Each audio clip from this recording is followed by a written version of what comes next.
Hi, my name is Josh Brzezinski and welcome to another session of Mastering Google SEO for 2012. Today we have a very interesting topic. We're going to be discussing the Penguin algorithm and all of my reverse engineering attempts to date.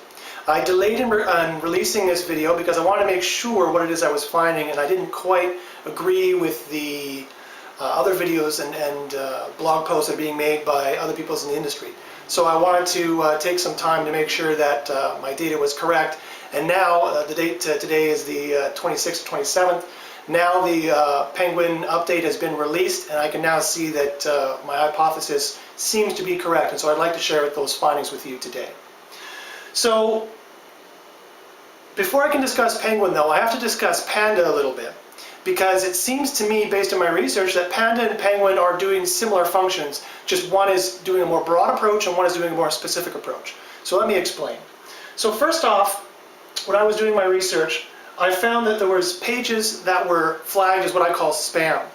The spam flag is a flag that Google uses. If you've read the elite Google Raters document, you know that they have a different kind of flag for all different kinds of pages. They can flag a page as malicious, they can flag a page as porn, they can flag a page as spam. And so I believe that these algorithms are going through and they're picking out pages with certain characteristics and triggering the spam flag for those pages. So this is what I think each of the algorithms are looking for. The Panda algorithm, again, has been mentioned. It seems to be very broad, and this has been mentioned by numerous people in the industry. It came out the week before Penguin, so the 15th to the 19th or so, and then about 5 days or so after Penguin. So you have to watch the dates very carefully to see if you're hit by Panda or Penguin. Ultimately, it doesn't really matter because you need to clean it all up, right? And we can't always tell which algorithm is which, and we're not always sure if Google's telling us the truth about what dates they're released. So it doesn't, at the end of the day, it doesn't matter. You need to clean everything up, and this is what I've found. So that being said, though, it seems to be the Panda algorithm, for the most part, is looking at the kind of general, broad, textual content of a page. It's looking for low-quality pages. And so it looks for things like duplicate text content. And I found around over 40% is usually around the triggering point. So if your page is more than 40% duplicated with something else, it could be in danger of being triggered by being flagged by the Panda algorithm. It's also looking for exact duplicate design. All these pages that look exactly the same, they have the exact same design. This is another thing that Panda seems to be looking for that I found. It's also looking for something called thin textual content. That's a page that has like 1 or 2 sentences on it, or it's just jam-packed filled with ads. It doesn't have that much text or any text at all. At least above 500 pixels seems to be around the magic number. So this is another thing you can watch out for. Another thing is that it's got bland text content. A lot of pages just had text on them and nothing else interesting going on. No images, no charts, no movies, no graphs, no engaging rich media content. Now, I'm not entirely sure if Panda cares about that, or if it just cares about bad usage metrics. Usage metrics include things like bounce rate and average time on page. And also factored in with usage metrics, Matt Cutts has already admitted that the Google +1 reverse, the block, which is still part of their algorithm, still in their search engine, that will trigger pages to be at least looked at for Panda, maybe even count against them in Panda. And last but not least, Panda seems to be catching, because the pages I found were hit on these dates that correlate with Panda. Panda seems to be checking for garbage or nonsense pages. Sometimes a page that is supposed to be HTML is rendered as text for some stupid reason, so you see the HTML, or sometimes it just has gibberish in it that makes no sense, just alphanumeric characters. These are called garbage or nonsense text pages, and that also includes pages that have way too many link outs. I would say no more than, say, 10 link outs on a page. Anything more than that could be seen as excessive, especially if those link outs, those outlinks from your page have link rot. That is to say, they link to high quality pages. They're linking to either actually nothing, so at 404s, or they're linking to spam pages as well. And Matt Cutts just again released a video on that. So if Panda goes through, they take a copy of their index, the entire internet, and they copy it over and run Panda on it manually. If Panda is like a spell check and grammar check, really. And if Panda finds any of these problems, it could spam flag these pages. And a spam flagged page is not going to perform very well in the SERPs, and there's other consequences as well, which I'll explain in a couple seconds. Okay, the other big algorithm that Google has, which is trying to detect for spam pages or low quality pages, is the Penguin algorithm. The Penguin algorithm was released on April 24th to 25th, and so based on the web pages that I looked at that seemed to be hit at that time, both on-site pages and off-site backlinking pages, these are the kinds of things that the Penguin algorithm seems to be looking for. And strangely enough, it's exactly what Matt Cutts said. First off, they seem to be looking for non-viewable keywords. This is hidden keywords. So if the text on the page, that is what this page is about, which is the keyword, right? So if the page is about red apples, the phrase red apples, best red apples, buy red apples, those kinds of phrases would be key phrases or keywords, because that's exactly what the intent of the page is about. And if you have any of those kinds of words or phrases that are non-viewable on the canvas, the user of the page cannot see as soon as the page loads, those are considered hidden text. And it can be hidden through HTML, so that's the meta keywords, for example. That's the title attribute and the anchor tag, for example. But also through CSS, through using the visibility hidden or the display :none CSS rule selectors. So Google's being very draconic about this these days, and you cannot have any keywords that are hidden. You can have other words that are hidden, just not the keywords that are hidden. Repetitive keywords as well. What do I mean by repetitive? The Google engineers are getting very good at making their algorithm understand web pages like a human does. And so if it sounds repetitive to you when you read it, then you can bet dollars to donuts, I'm 90% sure it's going to sound repetitive to the algorithm if they read it. So that means the keyword density can't be too high, probably not anything over 4%. And it cannot be stuffed. Keyword stuffing means you're just stuffing the keyword in there just for the sake of stuffing it in there. And it will sound repetitive when you read it. So read through and write everything for a human, because trust me, there's no need to fake relevancy. There's only a need to fake authority if you're going to do black hat SEO. Google is smart enough to know what this page is about. You don't need to stuff keywords in there. It's not going to help you rank, and it's just going to get you penalized. Finally is non-editorial keywords. So that is to say the big block of text at the bottom of the footer, or a big block of text in a side nav, which is stuffed full of keywords again that don't need to be there. That's not to say you can't have footer text or side nav text. Of course you can. Every website does. But if you have a bunch of keywords in there, just for the sake of trying to manipulate Google, Google's algorithm is getting very good at finding that. That's exactly one of the things that Penguin is looking for. So if Penguin finds any of this stuff on your page, then it too, based on my research, it too will put a spam flag on that page. And that page is not going to do very well in the SERPs, and there's going to be other problems connected with that page, which I'm going to explain in a second.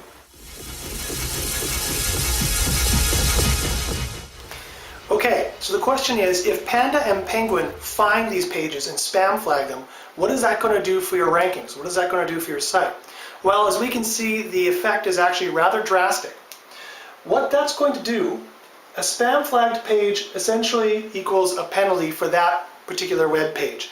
The penalty seems to be minus y to the power of x, so to a factor of x. So usually y seems to me to be about 6 or 8 positions, and then it's exponentially multiplied based on how severe the penalty is, how much spam they find, or how much penalizing things they find seems to increase the penalty. So it's, if you're very minorly hit, it could just be an 8-spot drop. It's usually what I find. But if you're hit majorly, it could be a 16-spot. It could increase in multiples, down to 300, 400 position as well, or right out of the top 1,000.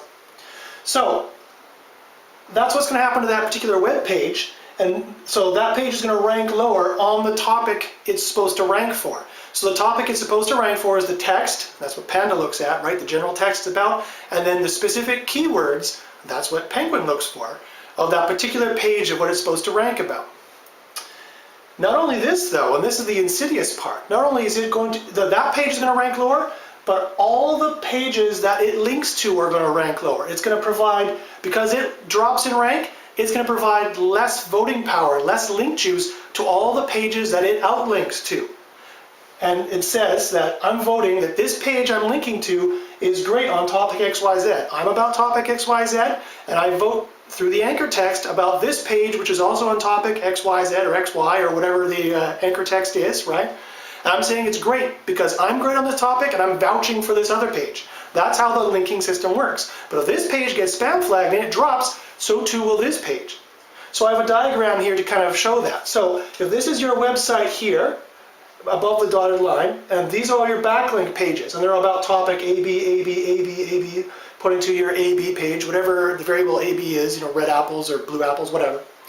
And then here's your backlink pages for the topic XYZ. Say that the site is about XY in general. This is the index page, and it doesn't have very many backlinks. But this subpage here has a lot of backlinks.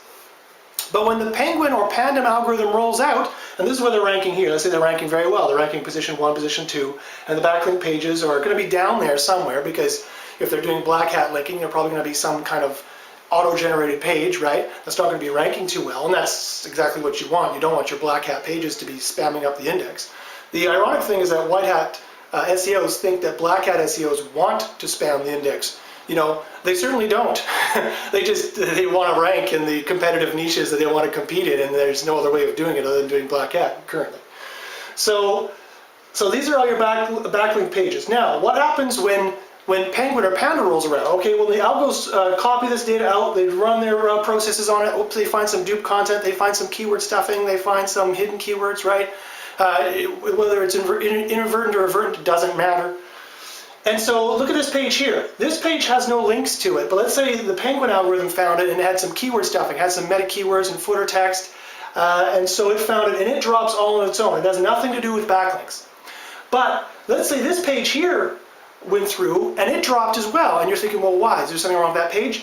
No, because it could be that all of the voting pages it had, or a high percentage of the voting pages it had, they were spam flagged, because they had keyword stuffing, they had dupe content in the backlinks, they had, you know, whatever that Penguin, that I just said Panda and Penguin looks for. And so these pages that were previously ranking on position 30 and say 40, if they are suddenly going to be ranking now on, you know, whatever, position 80 and position 120, if they sink, then all of a sudden the page that they link to is not going to have as much foundation, much power, right? And suddenly this page is going to be down at 20 level instead. Not because anything on this page was found, but because these pages that voted for it on topic XYZ, whatever the topic is, suddenly they lose all their voting power, and so all the pages they link to are going to sink down as well. Just like if your foundation starts to sink, parts of your house are going to sink. If your whole foundation sinks, your whole house sinks, right? And so because this subpage goes down, so too is the index page as well, even though it didn't have any particular problem with it, because it was getting most of its link juice, in this case, from its subpages. And this one fell, and this one fell, because this one was found in particular, and this one fell only because its backlink pages fell in rank as well. So this one now is going to drop to, say, you know, whatever, position 12. Okay, so that's what it's going to mean for you to have spam flagged backlink pages that no longer have such a strong vote for your page. And so the page is going to fall in ranking, not because there's anything wrong with your page per se, but because the backlink pages no longer have the same voting power on topic XYZ, on the topic that the keywords in the anchor text, they're saying, yeah, this other page is great for this, I'm voting for it. So if that's the case, then you have to remember, despite what apparently the rest of the SEO industry seems to think at this moment, Penguin and Panda have absolutely nothing to do with links per se. All they do is they find pages that are not high enough quality as far as Google's concerned and turf them out of the index. And because they get turfed out of the index, or at least they're spam flagged and so they're not represented in the index, therefore their representation for pages they link to is not going to be as strong at all, or be non-existent on the topics XYZ, or whatever topic, AB or topic XYZ, whatever topic they link out to. So if that is the case, then what can we do to protect ourselves against Panda and Penguin? What can we do to fix it? Okay, so if this is what Panda and Penguin are looking for, then this is what you can do to fix it and to protect yourself moving forward. The first thing you need to do is, if they look for on-page spam, then you need to fix all the on-page issues that I mentioned previously: the dupe content, the thin content, the bland content, the keyword stuffing, the hidden keywords, the blocks of keyword text.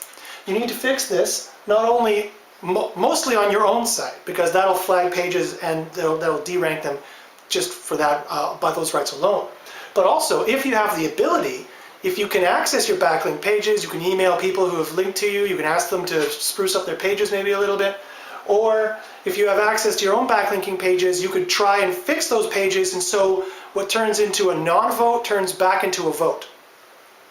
The next thing I just want to clarify, that point is extremely important. That's really all you can do, that's really all you need to do, is to improve the quality of these pages, especially the pages on your own site. Take a really hard look at your own pages, be a little bit draconic, and see if all the keywords on there are necessary and if your content really is high quality. Don't make any assumptions that Google will allow this, Google will allow that. They won't. They're getting very draconic and very choosy as to what they'll allow in their index. The next is, here's a bit of reassuring news. If my theory is correct on how this is working, then Penguin-based negative SEO is not really possible. All of the other negative SEO that you can do, which my last video was about, which you can check out if you have a strong stomach, because it gets pretty nasty. Negative SEO gets pretty nasty. But in this particular case, there's some good news, that Penguin-based negative SEO really is not possible. Sure, your competitors could point a bunch of spam pages linking to you, but all that's going to do is going to give you a temporary boost, actually, until the next version of Penguin rolls out, in which case all those links they gave you will be discounted. So you're going to go back to ground zero. So there's no total negative effect, at least as far as I can tell. It could be that perhaps if you're over-optimized on red apples, and they point a whole bunch of red apple link to you, you might go over some kind of general overarching spam threshold, but I strongly doubt it. And quite frankly, I did not find any evidence of this in my testing. I was looking for it specifically because everyone else in the SEO industry seems to think this is part of what's going on. I think that's just all correlation. I could not confirm those hypotheses. 3 is, and I can't stress this enough, contrary again to all the opinions that are out there right now, there is no need to go out and delete those links to have them not counting against you. Because quite frankly, Google has already done that. Google has already discounted those links because they're on pages that they're no longer going to think are high quality or quality enough to count anymore. So again, unless there's some kind of overarching spam penalty, when you have 50% of your links are on this keyword on spam flag pages, you have just too many spam flag pages linking to you or something like that, unless there's something like that going on, which I can see no evidence that there is, you don't need to go back and delete the links. Google has already done that for you. Finally, all you need to do to combat Panda and Penguin and to rank well moving forward is to add quality links based on your keywords. So just make sure that all your backlinking pages are not spammy backlinking pages, and make sure especially all your pages on your own site are not spammy pages. Do not run afoul of the things that I mentioned previously in the video. Now, does that mean that you can just spam away with your exact match money keywords to try and rectify this issue? My answer would be no. You can't have like 100% of your exact match keywords pointing to your site. That does look unnatural. There are other algorithms at play. I'm only talking here about Panda and Penguin.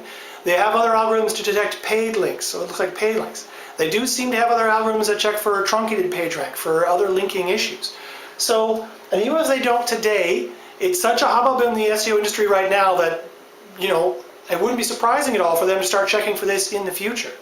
So it is always a good idea to have a natural looking SEO portfolio on page and off page. And this is the kind of anchor text distribution that they have. So this is the ubiquitous proverbial natural linking portfolio.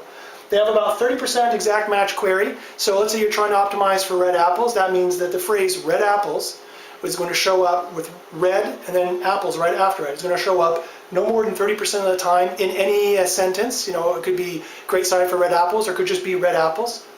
It actually looks very unnatural to have a site that has just red apples in it, unless that's the name of the company or something like that.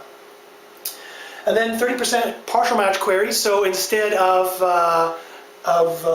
red apples, it would be want apples, ? Go red. So apples, the word apples and red shows up in there, but they're not together, they're not beside each other, and they're interspersed with some other words. That's a partial match. Or just apples is in there, or just red is in there. That's a partial match anchor text, and about 30% of that.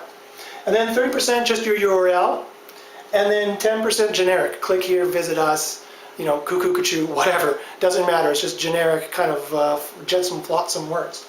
And I would suggest that there should be natural sounding words throughout the entire thing. So this is a great site for red apples, not just red apples.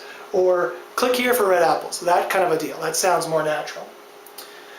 So I'd like to leave you with two last points when it comes to Google in general, but especially Panda and Penguin. One, don't over-optimize. There is absolutely no need to try and fake relevancy. The very idea is kind of contradictory, in fact. Google knows what the page is about.